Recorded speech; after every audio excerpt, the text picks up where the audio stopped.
जय महाराष्ट्र. मी अनिकेत पेंडसे. वारी विशेष आमच्या विठ्ठल विठ्ठल या वारी विशेष कार्यक्रमात तुमचं स्वागत. संपूर्ण महाराष्ट्र विठ्ठलमय झालेला आहे. संत तुकाराम आणि संत ज्ञानेश्वरांच्या पालखीनं पंढरपूरकडे प्रस्थान केले. ज्ञानोबा माऊलीच्या जयघोषात वारकरी दिंडीत बिगी बिगी चालत असतात. टाळ विणा मृदुंगाच्या तालावर ठेका धरत वारकरी विठू माऊलीच्या भेटीला निघालेले आहेत.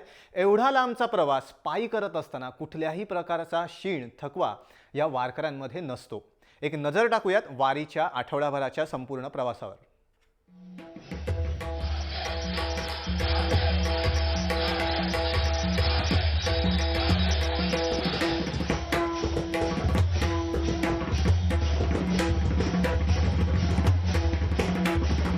अवघा महाराष्ट्र विठू नामाच्या गजरात तल्लीन झालाय. 18 दिवसांच्या या वारीत वारकरी भूक तहान विसरून विठू नामाच्या जयघोषात मग्न झालेला आहे.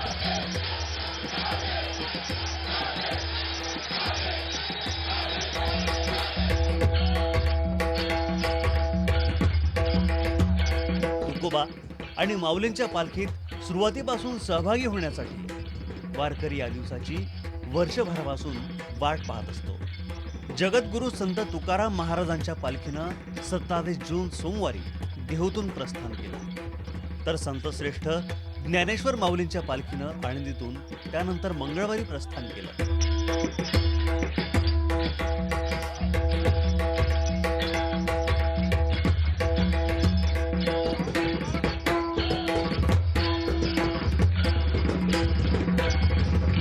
पांडुरंगाच्या भेटीसाठी लाखोंच्या संख्येनं वारकरी या वारीत सहभागी झाले. या पालखी सोहळ्यात दिवसभर भाविकांच्या चेहऱ्यावर कुठल्याही प्रकारचा त्राण किंवा थकवा जाणवत नाही. हे आश्चर्य जाणवते ती फक्त ओढ विठुरायाच्या दर्शनाची.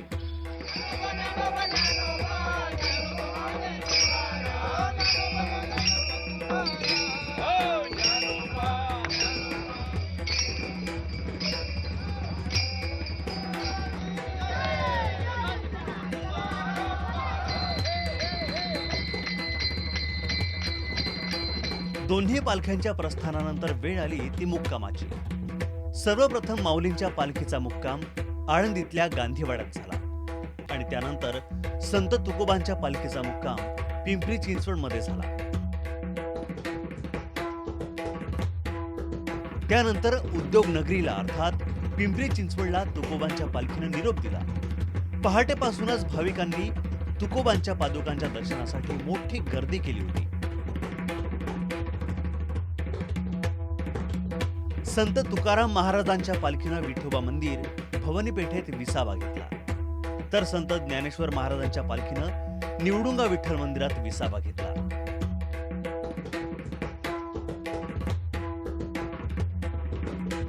शुक्रवारी पुण्यनगरीचा निरोप घेत दोन्ही पालख्या मार्गस्थ झाल्या. दोन्ही पालख्यांनी दिवे घाट हा वारीचा महत्वाचा टप्पा पार केला. अशा प्रकारे आतापर्यंतचा वारीचा हा सोहळा तुम्ही याची देही याची डोळा पाहता.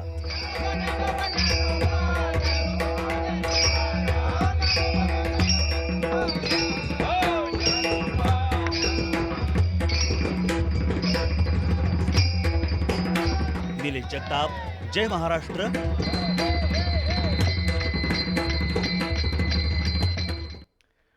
संतांच्या वारीत लाखो वारकरी सहभागी झालेत. 18 दिवसांच्या वारी प्रवासात अनेक ठिकाणी अस्वच्छता दिसते. त्यावर उपाय म्हणून जनजागृती करण्यासाठी या वारीत सहभागी झालेल्या बाल वारकऱ्यांनी स्वच्छतेचा संदेश दिलाय आणि तोही भारुडाच्या माध्यमातून. पाहुयात या भारुडाची एक खास झलक.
अंगणात येऊन माधुकरी मागणारा वासुदेव आजही अनेकांच्या स्मरणात असेल. बदलत्या कालचक्रात अदृश्य झालेला वासुदेव या वारीत सहभागी झालेला पाहायला मिळतोय.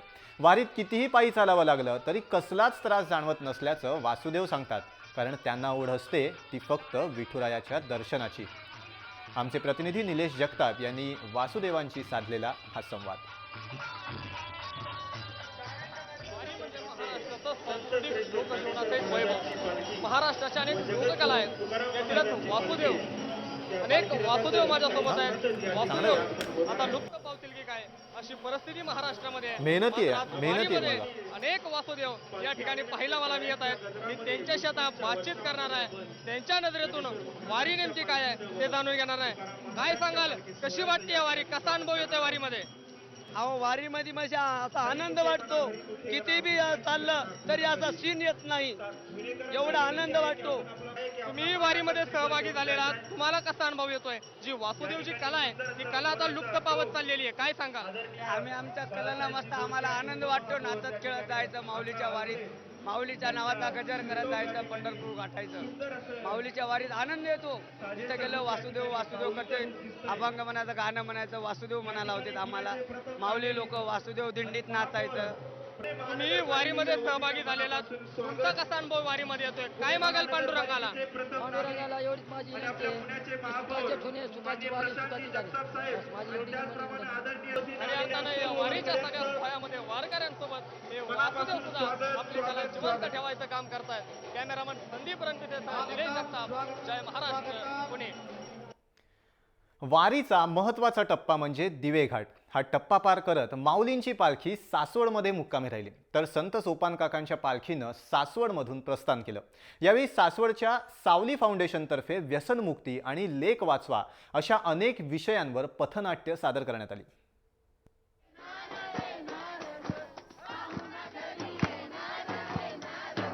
मंडळी, आपला ह्यो किस्सा आहे ना, याला आधी 2 पुरी आणि याच्या कपाळावर लिहिले 3री पोरगी. बोला सरपंच, असं नका ना म्हणू. अरे कसं म्हणून दिसतंय लिहिलेलं तुला? वंशाचा इलाज द्या ना काहीतरी. वंशाचा इलाज? हा. अरे त्यासाठी पैसा लागतो खिशात. तुम्ही आहे म्हणल्या कशाला घाबरताय? जमीन आहे की. जमीन आहे की? अरे ते आधीच माझ्याकडे पडी. अहो सरपंच, हा. काहीतरी इलाज अरे खिशे मोकळे करायला लागतील. करू.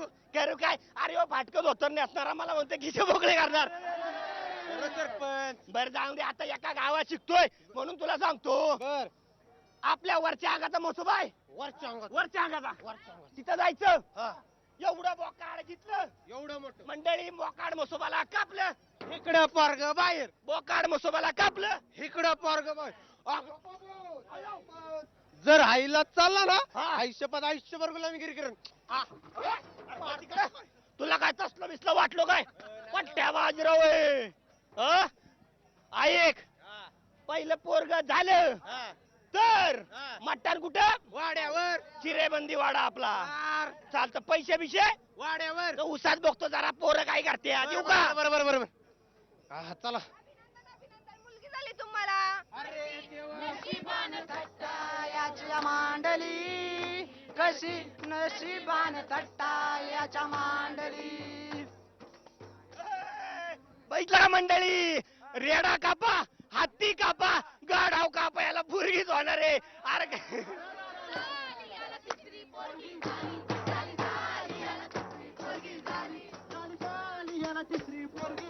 म्हणून म्हणतो मंडळी, आपला प्रिन्स कसा आहे? गोरा गोमटा, पोरले भारी.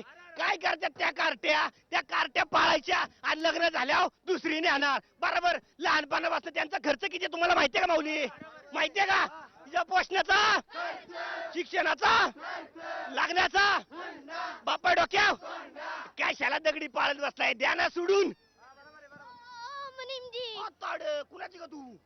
तुम्हाला गोष्ट सांगायला आजी, तुमची काळजी घ्यायला आई, तुम्हाला राखी बांधायला बहीण, घरी घरी बायको, मग तुम्हाला मुलगी का नको?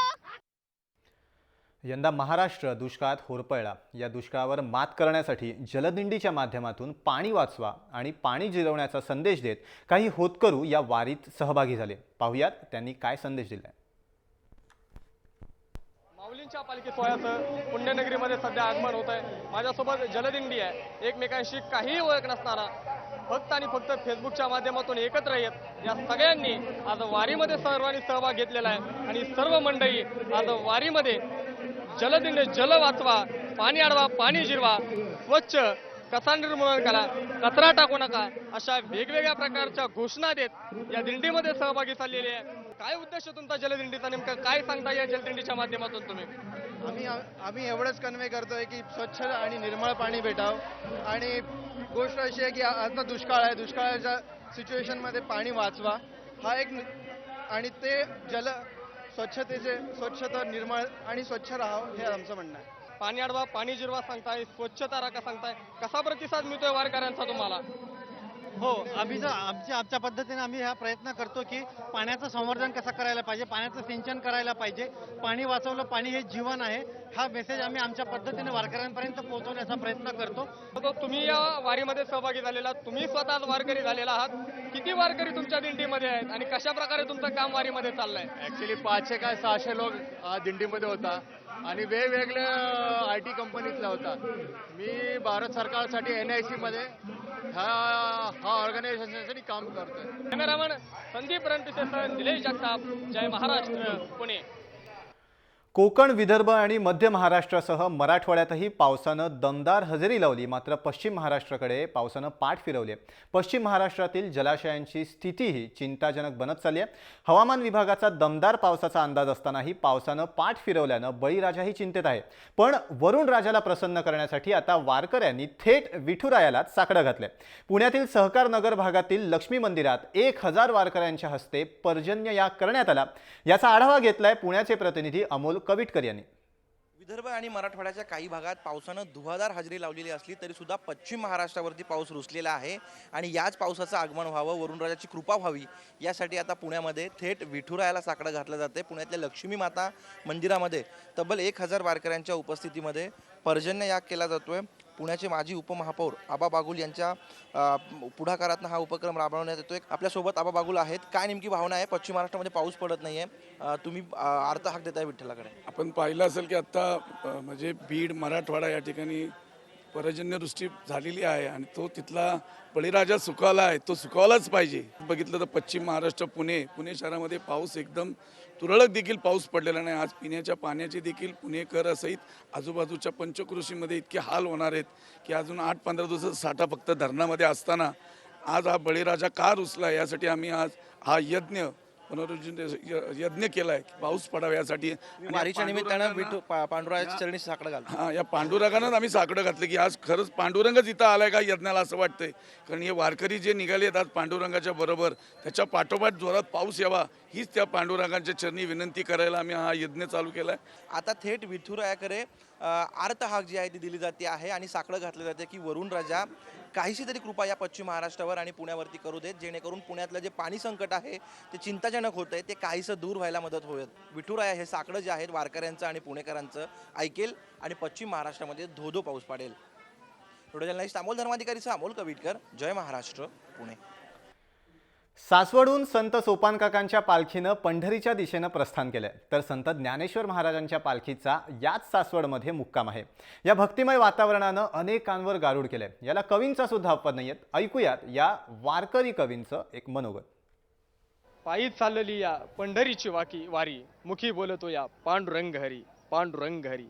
संत ज्ञानेश्वर महाराज, संत तुकाराम, संत नामदेव महाराज, संत मुक्ताबाई, जनाबाई या सगळ्यांचे पालखी सोहळे पंढरीच्या दिशेने निघालेले आहेत.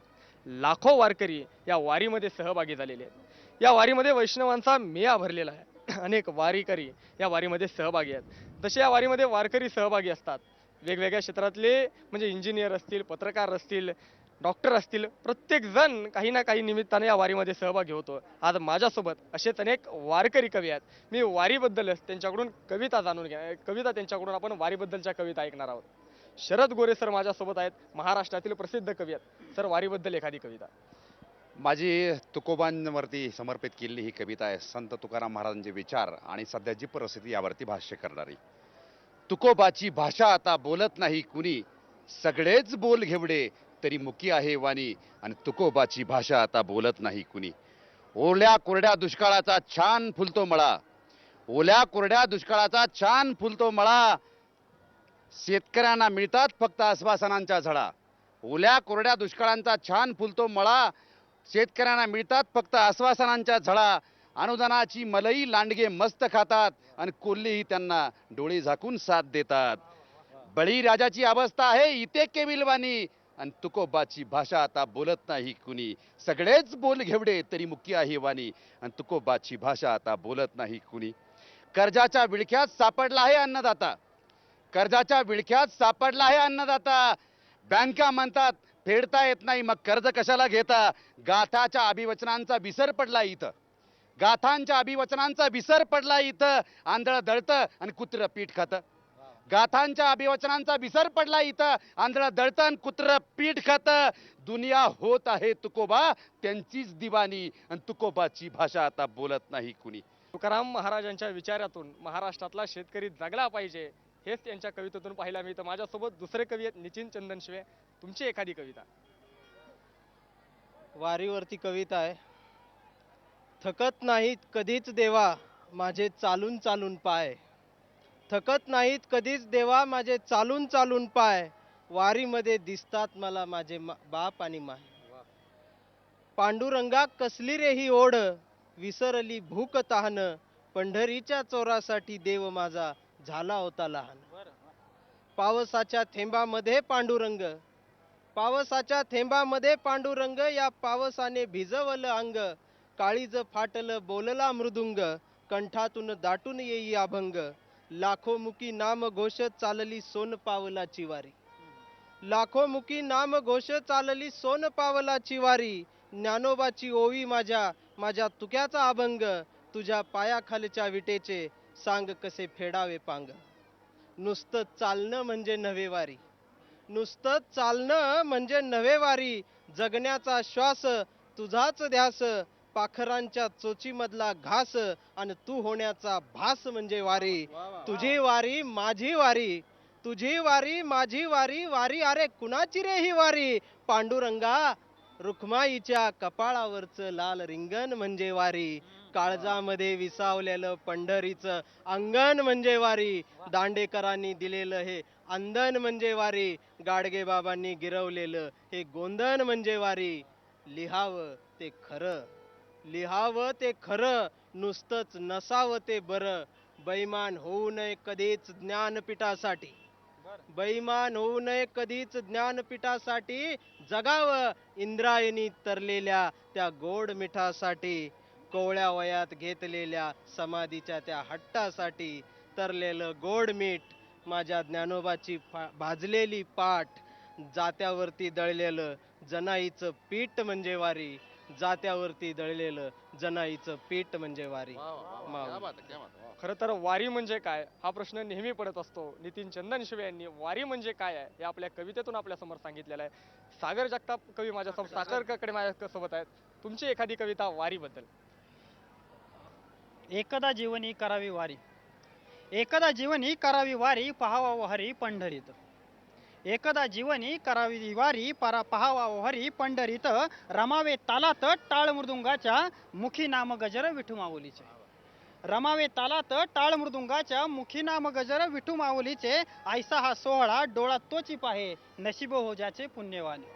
ऐसा हा सोहळा डोळा तोची पाहे नशीब हो ज्याचे पुण्यवान. डोळा येते पाणी पाहून श्रीमुख. डोळा येते पाणी पाहून श्रीमुख. केली पायपीठ एवढ्याच साठी. आनंदे नाचती वैष्णवगण विठू माये भेटे पंढरीत. आनंदी नाचती वैष्णवगण विठू माये भेटे पंढरीत. खरं तर या सगळ्या कविता आपण आता ऐकल्या. जात धर्म पंथ या सगळ्याच्या पलीकडे जाऊन माणसाला एक करणारी ही वारी. सगळेच कवी आज आपल्या या कार्यक्रमात सहभागी झाले त्याबद्दल त्या सगळ्यांना धन्यवाद. तुम्ही कुठेही जाऊ नका. तुम्ही पाहत राहा जय महाराष्ट्र.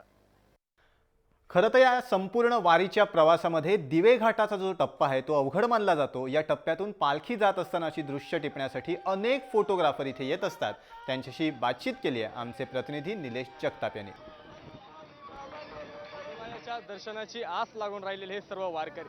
खरं तर वारीमध्ये वारकरी असतात, डॉक्टर असतात, इंजिनियर असतात. प्रत्येक क्षेत्रातील लोक या वारीमध्ये सहभागी होत असतात. मात्र असे काही फोटोग्राफर आहेत जे गेले अनेक वर्षापासून या वारीमध्ये सहभागी होत आहेत. आज त्या फोटोग्राफरकडून वारी म्हणजे नेमकी त्यांच्या नजरेतून कशी आहे हे आपण जाणून घेणार आहे. काय सांगशील, तुला कशी वाटते वारी? गेल्या 6 वर्षापासून मी वारी कॅमेऱ्याच्या माध्यमातून कव्हर करतोय. आळंदीपासून ते पंढरपूरपर्यंत असेल सर्वात नयनरम्य आणि सर्वात अवघड आणि लांबचा असा टप्पा हा दिवे घाटाचा आहे. आणि हा टिपण्यासाठी नेहमीच आम्ही वर्षभर आतुर असतो. आणि याच्यामध्ये जे काय आम्हाला फोटोग्राफ्स भेटतात ते आम्हाला टोटल वर्षभरात ऑक्सिजन देऊन जातात. पुढच्या वर्षी नवीन काहीच्या शोधात आम्ही पुन्हा पुढच्या वर्षी वारीत दिवे घाटात फोटोग्राफीसाठी येतो. वारीमध्ये तुम्हाला ऑक्सिजन मिळतो. तुम्ही बरेच वर्ष झालं फोटोग्राफी करताय. काय नेमकं वारीमध्ये असतं की अनेक फोटोग्राफर या ठिकाणी फोटो काढण्यासाठी येत असतात?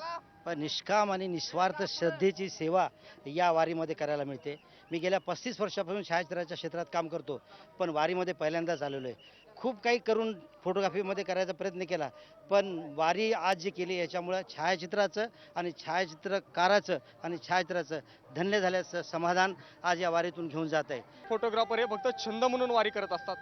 तुमच्या नजरेतून वारी म्हणजे नेमकं काय आहे? वारी माझा तरी आत्ता मी पहिल्यांदा आलोय वारीला. सगळ्यात सुंदर क्षण आहे माझ्या आयुष्यातला आत्ताचा. फोटोग्राफीची एवढी हौस आहे, पण कधी अशी वारी कधी कव्हर केली नव्हती. तेवढे सुंदर फोटो झालेले आहेत, क्लिक झालेले आहेत, नकळत फोटो काढलेले आहेत सगळ्यांचे एक्सप्रेशन्स एकदम मस्त आले, सगळं फोटो एकदम भारी आलेले आहेत. आणि ही फक्त पहिलीच नाही, इथून पुढे आता मी प्रत्येक वर्षी येणार आणि हेच करणार. खरं तर हे सगळे फोटोग्राफर पेशाने जरी फोटोग्राफी करत असले तरी खऱ्या अर्थानं फोटोग्राफर म्हणून वारीमध्ये सहभागी होत असताना ते वारकरी म्हणून सुद्धा या वारीमध्ये सहभागी होताना पाहायला मिळत आहे. कॅमेरामन संदीप रणपिसेसह निलेश जगताप, जय महाराष्ट्र, दिवे. चला तर मग विठ्ठल विठ्ठल या आमच्या वारी विशेष कार्यक्रमात वेळ झाली इथेच थांबण्याची. ताज्या अपडेट्ससाठी तुम्ही पाहत राहा जय महाराष्ट्र, थेट अचूक बिनधास्त.